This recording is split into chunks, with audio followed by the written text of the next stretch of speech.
what do you call this? LS2 AIFLOW camo. Here's the LS2 Storm.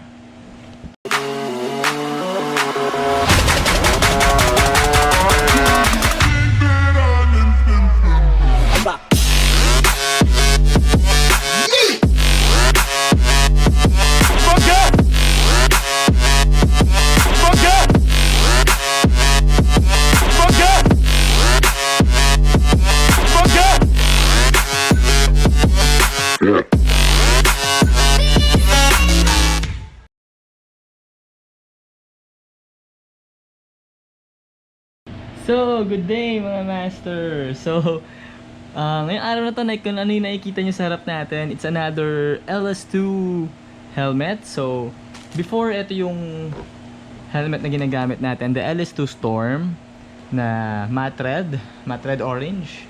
So, yan siya. So, actually, yung nakuha natin na helmet ngayon, sobrang gustong-gusto ko kasi yung yung itsura ng Storm. So, hindi na ako nag-isip ng iba pang helmet. Then gusto ko rin yung kulay niya kasi. Kaya same LS2 Storm pa rin yung kinuha natin. Then i-unbox natin siya today.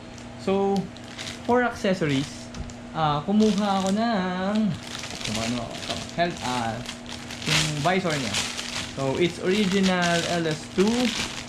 So LS2 helmet accessories for pwede siya for rapid tsaka sa Storm. So, yung kinuha natin today is yung titanium color, yung iridium na silver, iridium silver. So, let's peel it off. Gagamitin din naman natin siya, dahan-dahan lang. Tada! Damn, pwede magsalamin. Sobrang linaw. Oh, kitang-kita. So, ito ngayon yung kinuha natin na lens. Why silver, diba? Meron na kasi tayong blue, then silver, then meron tayo dun na black din. Lagyan natin siya dyan. Ayan. We got it for 700 pesos. Ayan. Here's the LS2 Storm. So, for touring, since mahilig naman talaga tayo mag-touring. So, it's model LS2 FF800 Storm, color gray. Then yan na siya. Alright. So ayan yung mga specification niya. So may top air intake, which is yun dito sa taas, yung may switch. Scratch resistance na lens, chin air intake, chin curtain, quick release buckle, exhaust port. So tatlo, meron pa sa taas. Then channeled EPS. Alright. So anong laman ng box natin? Check muna natin yung box. So the box itself, LS2 bag. So same din nung isa natin, yung silicone. I keep this stuff, guys, no? Trivia lang. Di ba minsan nababasa yung mga cellphone natin, yung mga electronic gadgets natin. Lagyan nyo siya sa plastic, sa isang ziplock, then isama nyo yung silica gel, maraming silica gel. Then isa siya sa mga nakakatulong bukod doon sa pagbababad sa bigas. Pagbabaon sa bigas. So, bago, umi pa lang. Tada! Yes! It's Nardo Gray! Kakulay nung Aerox natin ngayon. So as you can see, may mga extra lenses pa kasi tayo. So hindi ko na siya tatanggalin yung niya, yung parang gagamitin natin. So ito yung mga extras niya. Top. Then sa ilalim. Then yun nga yung exhaust niya sa likod. So LS2 Storm. So certified, ECE certified.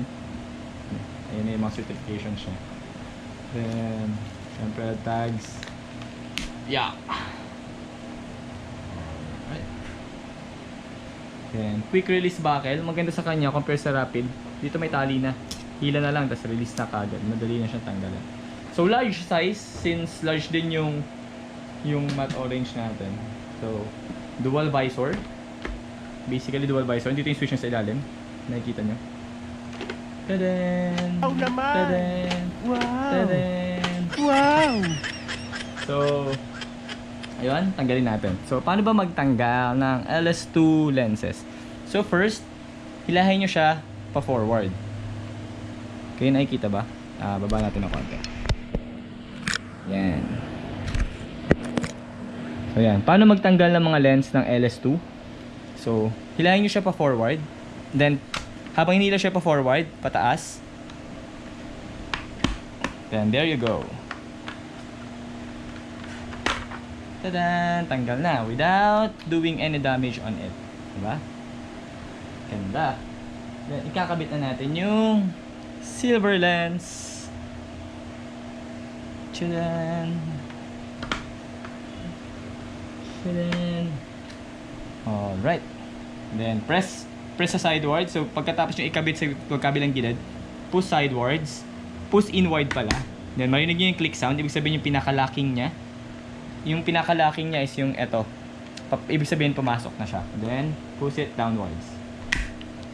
Ayan. Huwag kayo matakot sa clicking sound. It's normal. Fuck! Damn! Ganda!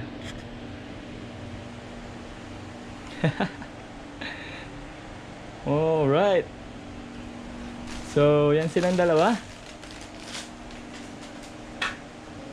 So, here's the orange and the other one. By the way, this one cost in the market around 4,700 to 4,900 pesos. Then the lens is around 500 to 700 pesos. So, ito pa mga master. Ito yung mga pads nyo sa loob. Ito yung sa chin. Then, ito yung sa magkabilang gilid. Actually, mas maganda yung foam niya compare sa Rapid. Mas makapal, mas okay. Diba? Then, ito yung sa pinaka top part niya. So, ito yung loob niya. So, ready na rin siya for intercom. May mga maglalagay na intercom. Yan, ready na rin siya doon. See? So, yan yung internal niya. Alright.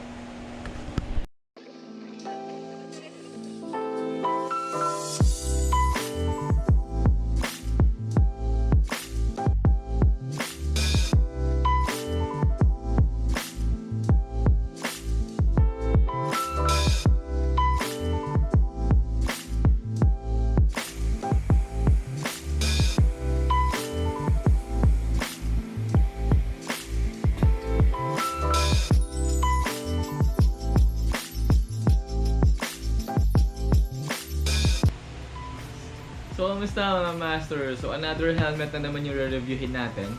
So, it's an LS2 what do you call this? LS2 AIFLOW camo. So, ito yung model nung kinuha ko na half-face helmet. Bakit ba ako kumuha na half-face helmet? Kasi pag yung ride or may mga bibilin lang ako sandali na malapit, yung half-face na lang yung dinadala ko. Kasi mas kasya dun sa compartment ng motor natin. At the same time, mas madaling tanggalin at isuot. So, pag mga malapitan, ito lang yung gagamitin natin. So, buksan na natin. Actually, na-check ko na siya kanina sa store. So, tignan na natin ngayon ulit.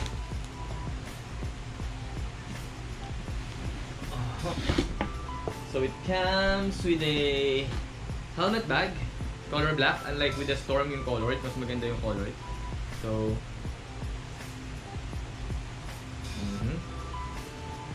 comes with a LS2 manual. So, yun nga siya. Then, here it is. I chose a gray and green combination again kasi kakulay din ng motor natin. So, ito.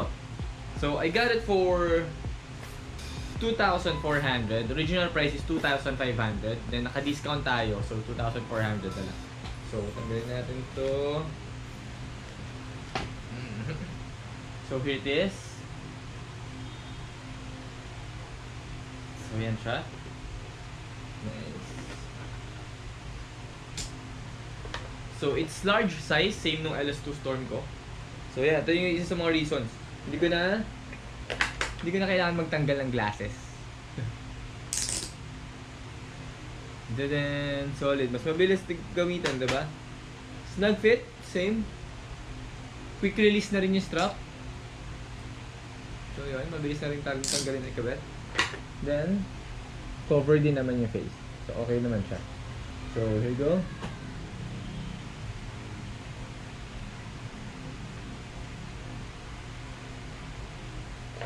By the way, ang gaan ng helmet na to. LS2 AIFLOW. It only weighs 950 grams for large size. Large size is around 59 to 60 centimeter.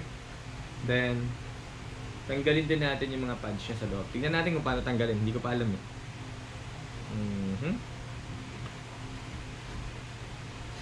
Ayun. So, this one, tinatanggal lang din dito. Alright. Yan. Hinihila lang din. Madali lang siya. So, unlike with the full face helmet, may pad sa gilid, tsaka sa taas. Then, may shin pad. This one, ano lang siya, hull. One piece hull lang siya. Then, ito yung pinaka-foam niya, isang buo. Then, ito yung inner niya, yung internal niya. Yan. So, intercom ready na rin siya. Kasi may contour na rin siya dito, kung makikita nyo. So, yan. Both sides, meron na rin siya. So, there you go. So, shoot natin siya ng maganda para makita naman natin. Then, I actually like it. Gan. Pwede natin siya magamit sa mga malapitan lang. Okay, balik na natin yung pads. Then, shoot na natin siya. Okay? Madali lang reviewin. Then, ito yung ano niya. Yung sa vent niya, air vent. Lahat naman ng helmet, merong mga air vent. Sa baba, syempre wala kasi nga wala naman siyang, hindi face lang siya. So, yan.